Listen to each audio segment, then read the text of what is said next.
So Proud She Was to Die by Emily Dickinson. Okay, so the first line in this poem is So proud she was to die. And we know that death is a common theme in Emily Dickinson's work, and so I just wanted to keep that in mind as I was reading this. Um, okay, so it made us all ashamed that what we cherish so unknown to her desire seemed. So with the it made us all ashamed is I was kind of wondering if it was wishing that we could die as proud as she did. Um, and then to what we cherish so unknown to her desire seemed. Um, so I saw that as finding joy in knowing the unknown about death. So satisfied to go where none of us should be. She was so satisfied to die, which none of us should feel. Immediately that anguish stooped almost to jealousy. So I thought that was just kind of like, wish we could experience death like she did. And that provoked jealousy. Um, so the words I looked up were, the first one was die, and it's obviously to pass from a physical life, but I also found it's to end in failure. So did the thing I was wondering was, did this person fail in her life? The next one was satisfied, and that was to meet an obligation, um,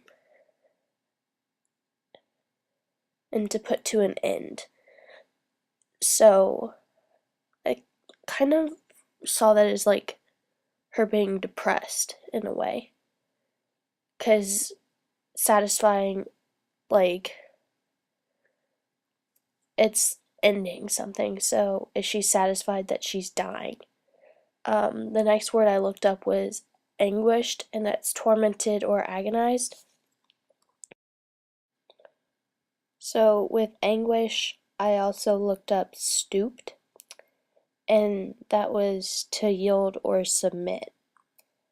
I thought that was kind of interesting because it was kind of like stooping is like lowering yourself, and so is she lowering her morals because it was so agonizing, which led to unusual behavior.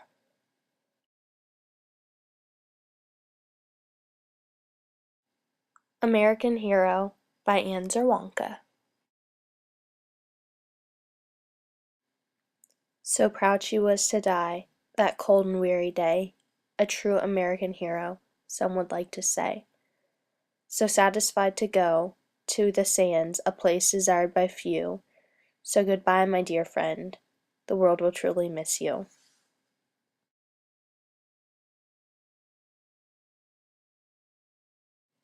So the similarities between Emily Dickinson's poem So Proud She Was to Die and my poem are pretty limited.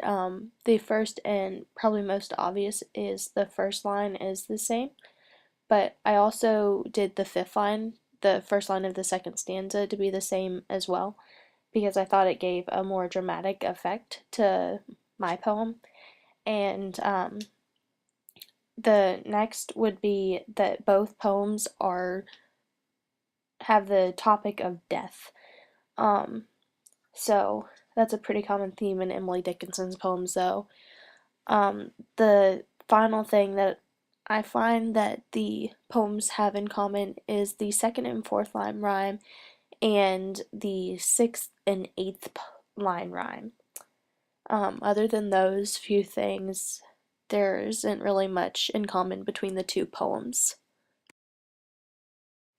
So the differences between Emily Dickinson's poem and my poem are a few more.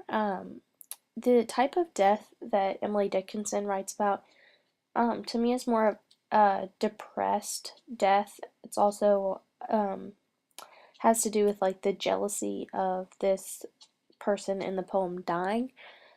And my poem's not like that. My poem is talking about a female soldier who was in a place such as like Iraq or Afghanistan and lost her life on the front line. And so they're just two very different types of deaths. The last two lines of the second stanza in my poem are "So goodbye, my dear friend, the world will truly miss you." And so this is my poem is more of a tribute to a soldier, while Emily Dickinson's poem is more the person, in a sense, talking is more jealous and doesn't really understand why this person got to die but they didn't, and they got to experience all those things. And so there's the huge factor of jealousy in Emily Dickinson's poem. Um, Also, Emily Dickinson has a more depressed tone to her work. Um, it's kind of, I don't know, mine's not depressing, it's more, well, it is depressing in a sense because it's talking about death, but mine's more um, doing what you really care for and, fighting for what you love and then losing your life over it. So I think it's just a little bit different. But yeah, there's those are the main differences between Emily Dickinson's poem and mine.